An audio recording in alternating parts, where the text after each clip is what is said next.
Welcome to the Los Angeles Times. I'm Pat Morrison, and we are convening a very big virtual table with you today to talk about a very big topic. Can you be good without God? Can secular people, a growing number of Americans self-identify themselves as that, can secular people be moral, and where is it their morality comes from? The man who's joining us to talk about this, who got us started, is sitting right here with me. He's Phil Zuckerman. He's a professor at Pitzer College of Sociology and Secular Studies. Thank you for being here. Oh, my pleasure. Thank you so much. The author of a new book, Living the Secular Life, New Answers to Old Questions. And what really got this going was an op-ed piece you did for us a while back in the Los Angeles Times, the headline, How Secular Family Values Stack Up. Well, understandably, that got a lot of you going, and so we asked him to join us today, and I'm asking you, too, to join us as well. Hashtag AskLATimes with your questions about how secular people can still be moral people. We received hundreds of comments and questions online, a few of which I'm going to be putting to you, not all hundreds of them, but many of them representing a lot of the same themes. So let me ask you first to define terms. How do you define secular? It must go all the way from atheists to people who are spiritual without being church-going. Yeah, absolutely. I mean, at its most simple, secular just means non-religious. And when trying to say, well, what's religious, we usually talk about the 3 Bs, belief, behavior, belonging. If you have supernatural beliefs, if you engage in certain behaviors and rituals in relationship to those beliefs, and you belong or identify with a group that is religious, you're pretty much religious. And so to be secular would mean you don't have any supernatural beliefs, you don't do any rituals or rites that are religious in nature, and you don't identify with a religious group. You don't belong to a religious group. Now, of course, not everybody is completely religious or completely secular. It's a continuum. It's a sliding scale. It's a sliding scale, indeed. So you're absolutely right. You can the hardcore atheist all the way to the sort of spiritual but not religious and everything in between. And this is a growing segment of the American population? Yeah, it's unprecedented. It's pretty amazing. Back in the 1990s, you had maybe 8% of Americans saying they were non-religious. Now it's somewhere between 20 and 30%. That's a huge demographic shift. In fact, Time magazine called it one of the top 10 trends changing American society a few years ago when they noticed the rise of the so-called nuns, N-O-N-E-S's, who are saying they're non-religious. And not all people who say they're non-religious are atheist agnostic, but a majority are. And the generational difference, too, is pronounced, isn't it? Younger people tend to identify themselves as more secular. Indeed. Among the 20-somethings between 18 and 29, it's over 30% say they're non-religious. It's actually around 33% according to the Pew Forum. And this is, talk about a change. 20 years ago, when we looked at the 20-somethings, self-identified evangelicals outnumbered non-religious by 2 to 1. So and now it has flip-flopped. So now non-religious outnumbers evangelicals by 2 to 1. So it's been a real shift, especially among the younger cohort. Well, let's see what some of you readers out there have had to say over the last few weeks since Phil Zuckerman's piece appeared in the op-ed section of the Los Angeles Times. But your questions now are welcome. Hashtag AskLATimes on Twitter is the way you can put your questions to Phil Zuckerman, who is right here standing up for what it is he wrote in his book about living the secular life. Let's hear first from a point that R. Helias made. And this is a point we heard over and over again. How can you really know that you are secular? Because we have grown up in not just a country, but a world where the golden rule and religious beliefs have been around for 5, 6, 10,000 years. Well, I guess you know you're secular if you just don't hold any supernatural beliefs about God or demons or devils or deities or whatnot, and religious rituals don't hold any meaning for you, and you simply don't identify with a religious group. You don't like going to church, you don't like going to synagogue, and so in that sense you can pretty much identify as secular.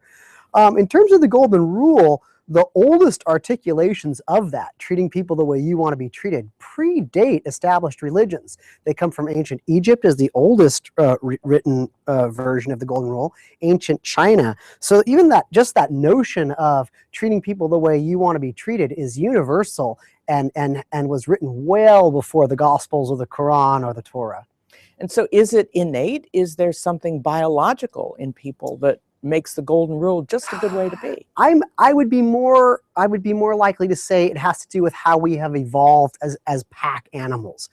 We're group primates. We've always evolved with each other. We've never been solitary animals. So there's no question that there's a growing body of research that looks at the degree to which altruism and treating each other the way we want to be treated is advantageous evolutionarily. And we see this among bonobos and chimps even to this day. Franz de Waal does all kinds of work on altruism among our closest primate relatives. And they certainly don't go to church, and yet they are able to treat each other well within their group.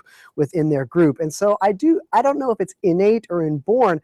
The capacity for empathy is certainly innate in the kind of brains we have, but I really just do believe it developed as we developed as a species. So let's talk to you. Perhaps you are religious and have secular friends, and perhaps you are secular with religious friends, but many questions may come to mind, including one we're going to spend some time on.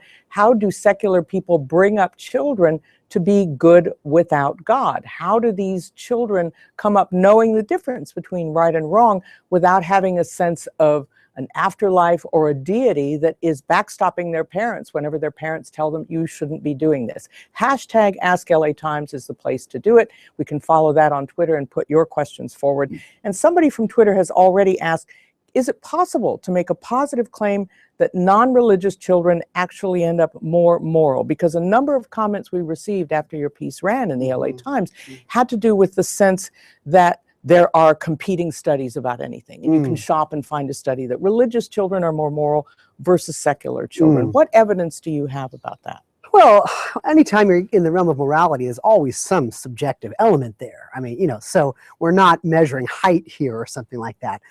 That said, I guess it depends what measures you want to look at. When children raised, as secular adults, we know that individuals are less likely to own guns. They're more tolerant of the views and beliefs of people they disagree with. They're less nationalistic. They're less militaristic. They're less likely to support the governmental use of torture. They are more tolerant for animal welfare. They're less racist. They're less sexist. They're less homophobic. So on a number of measures, we can show that, I mean, are they more moral? If being moral means accepting differences in others, treating people the way you want to be treated, I think a strong case can be made that, yes, we can show that through studies. It doesn't necessarily mean on every angle.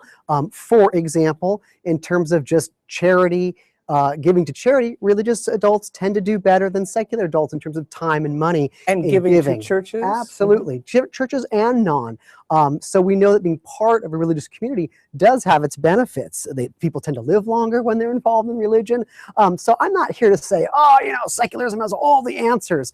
I'm just trying to show that, there's a whole realm here that hasn't been talked about, that people haven't acknowledged. The question of what religion does for you, that it gives you a moral framework, comes up time and time again in a lot of the comments and conversations. And here's one from Iron Man Carmichael that came to us in the wake of the piece that Phil Zuckerman did about a moral person who does good for its own rather than being frightened or bribed or doing good with questions, stories of eternal punishment, and payola, his word, at the hand of some nebulous super being in some questionable afterlife. But before I get to the afterlife question, which is a substantial one, as you can imagine, you write about moral outsourcing, that religion allows you to say, I'm behaving this way because X set of rules or being tells me to do so, that it's not on you, that the buck doesn't stop with you.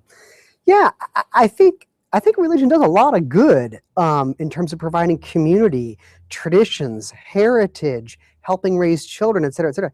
The moral area is actually where I think religion's deficient. I actually think it's quite problematic. If you teach children that they are born sinners and that there's this eye in the sky watching everything they do, constantly judging them, punishing them if they do wrong, rewarding them if they do right, that's a very, very, I think, precarious moral system. From a secular framework, it's just us. It's experience, it's empathy, it's treating people the way you want to be treated, and understanding why you're doing things. And the whole moral outsourcing point was, hey, if you're just following the rules, if you're just doing what a teacher tells you to do, or a pastor tells you what to do, or a rabbi, or even an invisible deity, you have abdicated the sort of heavy lifting of moral deliberation, which is really at the root of it. So for secular people, we don't have that out. We can't say, well, I'm doing this because some God told me to. We have to decide, is this the right thing to do? How are my actions affecting other people, etc.? You have an anecdote in the book where you apply this to a child in a room with a piece of art. Can you tell us that? Sure. Just hypothetically, let's say there's an exhibit, an art exhibit of a fancy, wonderful, but very delicate and precious piece of art, and it's the only one of its kind. The artist is dead. It can't be replicated. It's full of all kinds of intricate things. And we can tell a child, well, it's your turn to go look at this piece. Please don't touch it, because if you do it, you could ruin it. And we give the reasons why, and then people won't be able to enjoy it, and it would be really, really sad for this to be damaged. So you can go in there for 10 minutes and just really take it in, and we hope you don't damage it for these reasons. That's one possible scenario. The other possible scenario is we tell the kid, okay, please go and look at this piece of art, but remember, the principal's there's a hole in the ceiling, and the principal's going to be watching everything you do. And if you happen to touch that piece, you're going to get severely punished when you get out. But if you don't touch the piece, you're going to get a big reward when you come out. So, if you could juxtapose these two scenarios, the child that just understands the reasons behind it, I think is more moral in a sense by not touching this piece of art than the prudent student who's just, well, the principal's watching me, I better behave. I mean, that's not really morality. That's just, saving your ass, as it were. So when the moral buck stops with you, it puts more responsibility upon you. I believe so. I believe saying, well, God said so is a cop-out. I believe that ethics and morals are really about our own decisions and adhering to our own conscience. That's really what it boils down to. And yet a lot of readers said, if you do that, how do you know you're going to behave well? How do you know you're not going to be a sociopath? Or some people brought up dictatorships, which you mentioned in your book. There are religious dictatorships and there are atheistic dictatorships too. You bet. You bet. I guess the only answer is, I guess if you are a sociopath if you don't take other people's feelings into consideration. If the suffering of other sentient beings doesn't affect you, then you are effectively amoral, and I don't see how even a belief in God can change that. So I'm not so sure. I think that it's really about how we're raised. We have brains that have evolved for empathy, the experiences we have, the people that raise us, the culture that raises us, and seeing the face of the other, as philosopher Levinas used to say, is really the crux of it. But the thing is, we can talk on and on about, well, how does it work? How does it work? But let's just look at the reality. The facts are in, right? Sociologically, the most religious countries today have the most violent crime, the most corruption, the most chaos. The least God-believing societies today are the most peaceful, But is that harmonious. because of their religious beliefs or lack of them? No, but I would say, but it does put aside the notion that we must have God in order to have these things. So if in Japan or Scandinavia, they're not going around killing each other, that may not be because they're secular, but clearly being secular doesn't create all the problems that are my religious, fellow friends might argue. At least, do you see what I'm saying? So I'm not saying, oh, secularism always produces positive results, but clearly if theism was the answer, if theism made us behave better, wherever theism was strong, we would expect to see more peaceful, harmonious societies, and we don't see that. Let's take the opportunity to ask some how-to questions. You may be secular and wanting to know about getting along with your religious friends, answering their questions, or you may be a believer and want to know about secular people and how they navigate their lives, especially how they bring up children. So we'll take your questions about this at hashtag AskLATimes, and a number of comments that we've culled from those that you've been making ever since Phil Zuckerman's piece ran in the LA Times opinion section a few weeks back. Sheila Kethley has this point to make about, as a secular person, her religious friends and her co-workers who say, I wish my co-workers who know I'm good but think, quote, if only she loved Jesus would actually read this, meaning your op-ed piece. This is something maybe people confront every day in their lives, is dealing with families that may be religious, with co-workers, or you may be religious and deal with your secular friends. And that's kind of thin ice for a lot of people. How do you navigate that? It is tough. These are very sensitive issues. They're not easy to navigate. It really cuts to the root of a lot of people's identities and their most deeply held beliefs. So it's not easy to just, these differences can cause problems. And what I found is, often geography is a huge part of it. If you're secular and you're living in Berkeley, or you're living in Santa Monica, or you're living in Vermont or Eugene, you actually aren't secular hangouts. Yeah, there's there are these secular niches in America, and you can live your life and go to work and never be confronted with it. Conversely, I've interviewed so many people from other parts of the country where religion permeates everything. It's in the office, it's at school, it's at Little League. And you wrote about a woman in the South who felt marginalized by She this. felt so marginalized. She was the only non-church attender in her town in Alabama, and the secretary at school would constantly harass her. Her children were getting harassed on the schoolyard. When she would talk to the teachers would say, well, sorry your kids are getting in trouble, but you really ought to be in church. And then when she went to the principal said, sorry this is happening, but you really ought to be in church. I mean, she had nowhere to go, and eventually you had to pull her kids out of the school because there was so much, this was a public school. So I think where you're at is tough.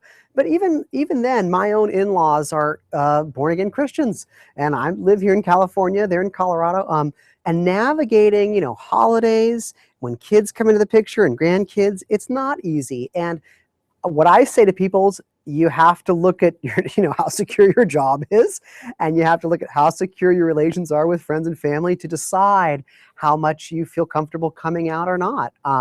Yeah. And there are questions of sort of cultural religion that I think children have to confront. And this is a question that some readers raised as well. How do you talk about Easter or Christmas? And I think our reader, Sheila Kethley, Steve Foster made a point that goes to religious education versus religion. Let's see a little bit of what he had to say. In spite of all the damage done in history in the name of religion, it is still good to be acquainted with religious writings in the world. It is so pervasive through history that losing touch with that sector of thought is to be at a disadvantage in understanding much of the world's secular literature. But people should know about religion, even if they choose not to be religious. So how do you, for example, sit down and explain to children about where Christmas actually came from, as secular as its practices may be today?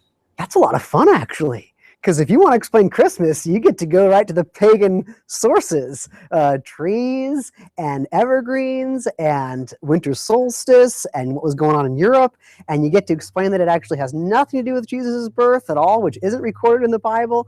And so actually Christmas is a lot of fun. I don't know, I find those kind of conversations really enjoyable. Explaining the origins of any holiday, you get to bring in history and you get to show how things change and morph, whether you're talking Thanksgiving and talking about, well, wait a minute, what really happened with the Native Americans and what's going on here? Or whether you're talking Halloween, why do we dress up like witches and warlocks? Where did this begin? Or Christmas or Easter? What's up with the eggs? What's up with the bunnies? What's up with God letting his own son be killed and then resurrected? And how does that work? So I actually think for secular parents, most secular parents that I've interviewed would never ignore these holidays. They would have actually very frank, well-informed conversations with their children about the history, the development, the diversity, and actually I think it's very illuminating for kids. Is it hard for secular parents to bring up their kids to be secular? Because again, that question, the moral buck stops there. There's no deity, there's no framework apart from a family framework that you may necessarily say, this is the reason you need to do the right thing. I think on the moral front, it's not hard at all. I think secular parents are very firm in their convictions on that front, that morality should not be based on God is watching you, but morality should be based on empathy, treating people the way you want to be treated, and how and why we do things. And I just have to say, not to like ding my own bell or whatever, but we took the family to see Selma a couple weeks ago, and I have an 8-year-old son. He has never been to church or synagogue. I've never told him God was watching him, none of that. And boy, when the young man in Selma gets shot in the restaurant after the peaceful protest at night, my 8-year-old son is bawling. Now, how does he come to, he's so empathizing with this young man, is so devastated by this senseless murder of this young African-American man. I mean, comes from, I have to say, his experience being raised in a loving home and being treated respect. I mean, in other words, so I really reject the notion that without God, I actually think if God is the source of morality, that creates way more problems. I think the challenges for secular parents are more along community, identity, tradition, ritual, feeling belonging. I think in that area, you'll find secular parents really struggle because, if you're part of a church, hey man, you got instant community, there's church camp, there's youth groups, there's always stuff going on. And when you're not part of that, it can be challenging. And your children can sometimes feel like, well, what are we? And it's hard to say, well, we're nothing. That doesn't quite feel right. Yeah, you can say, well, we're secular humanists, but what's that? So it's hard to fit in those little spaces on the It's hard. And children often identify, they want to, well, what are you? What do you want? I'm Catholic, I'm Jewish. And so I think the challenge for a lot of secular parents is, and if they don't like the holidays for various ideological reasons, well, then you're having to sort of cobble together, reconstruct, well, should we do the winter solstice? Sure, we could do that, but nobody else. Like we can do Seinfeld. Festivus, exactly. So it's tricky. So for example, with my own experience, for Yom Kippur, we go on a hike in the woods. And it's nice, but it's not the same as if we were part of a Jewish community and we're there at the synagogue. There's something very powerful there that we don't get to experience. On the other hand, we don't believe in what's being said at the synagogue on Yom Kippur, so we go to the woods. So you may be wondering, who is this guy? His name is Phil Zuckerman. He's a professor of sociology and secular studies at Pitzer College here in Southern California. His book is Living the Secular Life, New Answers to Old Questions. And the opinion piece he wrote in the Los Angeles Times a while back generated a lot of questions and comments from you, which you can still submit to us at #AskLATimes while we're talking right here. Mrs. Sci-Fi Writer on Twitter says secular kids become intrinsically moral versus religious kids focusing on the extrinsic rewards of a fictional afterlife. And I have to say that one of the most enduring, and we're talking millennia here, enduring appeals of religion is the idea that, in answer to the song, "Is That All There Is?" religion says, no, there is an afterlife. Is that not a big hurdle for the secular life? The idea that it doesn't just stop when breath leaves your body. Yeah, I would agree that that's sort of perhaps one of the greatest appeals of religion, as it says there's this life isn't it. There's more. There's something else, something infinite or eternal, and that can be very appealing to. It clearly is very appealing to most humans, and clearly speaks to their desire to not end and not die and to see loved ones again. For secular folks, we just don't buy it. It's wishful thinking. There's no evidence. Doesn't seem to make sense. And that can be tricky. I've interviewed secular folks who have had an untimely death, for example, of a mom, and they what are they going to tell their 4-year-old kid? So they may say, well, mom's in heaven, because they feel it's too painful to say to the 4-year-old, that's that. But I've interviewed many secular parents who say, everything that lives dies. That's the cycle of nature, and that's how it works. And that means we have to appreciate life while we can. We have a Facebook user who says principles such as treat others as you would have them treat you, or even do not murder, are not universal or intrinsic to human beings. They have biblical origins. Maybe you can sum up quickly what you said before, that many of these predate the Bible and have to do with social relationships. Is that right, rather than necessarily religious ones? Absolutely. And they don't have their origins in the Bible. I mean, Hammurabi's Code comes well before the 10 Commandments. And I thought that had to do with building the Hammurabi Code. No, it's about probably here in LA. It feels that way. There's been many articulations of how we treat others. Hammurabi's Code's very much about, well, if someone steals this, you do that. If someone's slave does this, you do that. And you can go all the way up to the Universal Declaration of Human Rights from 1948. I challenge anybody to compare the 10 Commandments with the Universal Declaration of Human Rights from 1948 on which is morally superior. There's no question that the Universal Declaration of Human Rights, created by people, for people, a strictly secular document, is far more moral than the 10 Commandments. Heck, look at the Bill of Rights. Totally secular document. What a fine blueprint for how to treat each other. And yet that brings up the point that we regard ourselves as a religious nation, with Judeo-Christian roots, and the last taboo in public life seems to be atheism or secular declarations. That is true. That is true. Most Americans consider this a Christian nation, and there's a strong sense that God and country go together. Certainly among the Republican Party, it's just God is so important and Just Republicans? I think they emphasize it more. I think the Democrats do it because they feel like they have to, but I feel like my sense is, I mean, remember the Democratic Party was trying to craft its statement at the last national election, and they had left God out, and this became a big crisis, and they had this was the platform statement. The platforms there. Whereas, you look at the Republicans, I feel, really hammer this stuff, and their alignment with the religious right is so explicit and so extreme. What I would say is a lot of that I really kicked up, I think, in the face of the USSR, when communism and godless communism, exactly, it was explicitly atheistic. It was a horrific society, no human rights, no civil rights, and explicitly godless. And so I felt like, so the United States had to take that position of, well, we're for democracy and liberty and God, and this is when we get under God inserted into our Pledge of Allegiance. In the 1950s, wasn't it? That's correct. And the Cold War. Indeed, so that had a lot of staying power. I don't think it carries much weight with younger Americans anymore. They have forgotten about the former Soviet Union. They have forgotten about the militant atheism of Stalin and whatnot. And I don't think they see that link as strongly as their parents or grandparents. But there is no question that most Americans do believe, that we are God's country, and that religion is a huge part of our nation's fiber. This may also be thin ice, but you've talked about how secular values can work to the benefit of society if people are more accepting, less judgmental,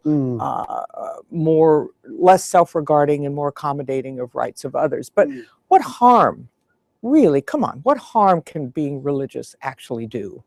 That's a great question. I think religion does tremendous good, both in people's individual lives and for the community, and even for the country as a whole. I think it contributes religion contributes many ways, from charity to community to providing hope for people. There's no question about it. But I would emphasize this, Pat. At root, I do believe religion is divisive. It creates an us versus them dichotomy. You're Jewish or you're not. It's okay if you're not, but I don't want my kids marrying you if you're not. You're Christian or you're not. If you're not Christian, you're not really saved. And, that's fine, but you are damned. If you're Catholic, if you're not Catholic, well, we're Catholic. You can't marry people. We're not going to have this ceremony. I mean, if you're Muslim, there's a real separation between who's in and who's out for every religion, except maybe Quakers. And I do believe we need to be more cosmopolitan in this day and age, and we need to be more universal. And what's interesting is secular humanists are far more likely to see their fellow humans as part of their own, whereas I do believe religions create divisions, us versus them. And talking about kids, studies have shown kids learn what they are before they even know what that means. So they learn they're Catholic before they even know what Catholicism teaches. They learn they're Jewish before they even know the tenets of Judaism. And it creates a tribalism, which I think can be problematic. And the last thing I'll say here in terms of the religion front, the problems we're facing right now, Pat, really require empirical, rational, scientific solutions. Take global warming, for example. The answers there are in the secular camp, not the religious camp. In your book, you do talk about how belief provides solace and guidance for people in times of stress. And you write about a woman whose son was killed, hit by a car, and her secular friends, she's secular, her secular friends couldn't do much for her, but it was religious people who made her whole again. Yeah. Indeed. While I'm singing the virtues of secular culture, there are certainly many areas where secular culture falls short. This was one example. Woman lost her son, and her sort of secular friends and family, they didn't know how to deal. It was tragic. They left her alone in a sense. And it was the worst time in her life, and she felt so alone, so alienated. And a religious neighbor came by and said, I've heard about your loss. I'm in a women's Bible study group. We've been praying for you. Would you like to come and join us? And this was a secular woman who had no faith in God, but of course she went, and she went for several months. And she said, these people brought me into a circle of love. And even though I never accepted Jesus, I certainly was able to gain comfort from their support.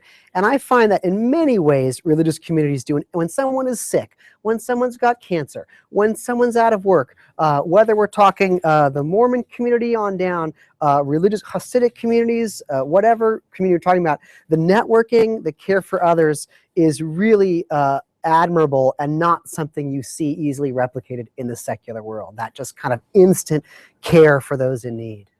There are so many questions that we've received from parents who are secular parents, and they really feel a little bit beleaguered. Has that been your sense, and what advice can you give to them and to parents who are religious who want to accommodate their secular friends? Yeah. The beleaguered secular parents, again, it kind of depends where in the country they live, will affect the degree of beleagueredness. And I'd say the best solution right now is the internet. I've interviewed so many folks who have reached out to and found other families in similar circumstances, and they've created community. They've created hiking groups, family groups, book reading clubs, even homeschooling groups. So I think now, fortunately, we're in an age with technology where you can find community if you need it. If you're a secular parent and you're in a community where most people are religious and you're feeling isolated, alienated, and beleaguered, there are others nearby within a 10-mile radius that you can connect with. And I've heard many successful stories on that front, to be sure. If you are secular, as you can see by this dog-eared copy of Phil Zuckerman's book that I was reading, you can find a lot of yourself and answers to your questions here. If you are religious, there may be a lot of answers to questions you have about secular people and whether or not secular people can be moral. The questions that Phil Zuckerman, who is a professor of sociology and secular studies at Pitzer College, addresses in his book, Living the Secular Life. He's been speaking with us here. And you can talk more about this as well with us and still keep talking with us at the Los Angeles Times. The way to do that is to go to latimes.com/opinion, where you'll find a lot of like-minded comments already, a lot of people asking the same questions that you want answered, and provoking a little more of the conversation. And who knows, maybe Phil Zuckerman himself will decide to weigh in and give us some answers to that. So thank you so much for being here, and we may have occasion to invite you back again. I'd appreciate it. Thanks, thank you so Pat. much. Thank Phil you. Zuckerman joining us, talking about his book and his recent op-ed piece in the Los Angeles Times that got us started here and can keep you going, as I said, at latimes.com/opinion. I'm Pat Morrison, and thank you so much for watching today.